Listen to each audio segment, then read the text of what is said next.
एक हरे भरे जंगल के किनारे एक नन्हा खरगोश गुड्डू अपनी तेज फुर्ती और समझदारी के लिए मशहूर था। वह हमेशा दूसरों की मदद के लिए तैयार रहता था। एक दिन वह जंगल के पास वाली सड़क के किनारे टहल रहा था। तभी उसने एक बिल्ली को कराहते हुए देखा। वह एक दुर्घटना का शिकार हो गई थी। एक तेज रफ्तार ट्रक ने उसे टक्कर मार दी थी। गुड्डू तुरंत उसकी ओर भागा। बिल्ली की टांग घायल हो गई थी और वह दर्द से कराह रही थी। गुड्डू ने अपनी नन्ही टांगों से उसे सहारा दिया और धीरे धीरे उसे पास के झाड़ी में ले गया। उसने जंगल में उगने वाली जड़ी बूटियों से उसकी चोट पर लेप लगाया और पास के तालाब से पानी लाकर उसे पिलाया। कुछ दिनों तक गुड्डू ने बिल्ली का पूरा ध्यान रखा। धीरे धीरे बिल्ली ठीक हो गई और उसने गुड्डू को धन्यवाद दिया। उसका नाम मोना था।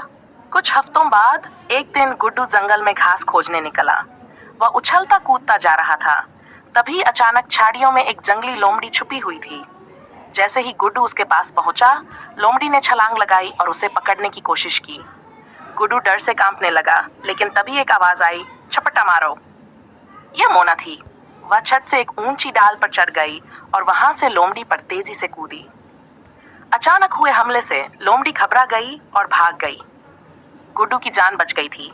गुड्डू ने खुशी से मोना को गले लगा लिया। उसने कहा, अगर हम एक दूसरे की मदद करें तो कोई भी मुसीबत हमें हरा नहीं सकती। मोना मुस्कुराई और बोली, सच्चे दोस्त हमेशा एक दूसरे के साथ होते हैं। उस दिन के बाद गुड्डू और मोना सबसे अच्छे दोस्त बन गए और जंगल में एक दूसरे की मदद करते हुए हंसी खुशी रहने लगे। शिक्षा: सच्ची दोस्ती मुसीबत के समय ही परखी जाती है और जब हम दूसरों की मदद करते हैं तो हमें भी मदद मिलती है।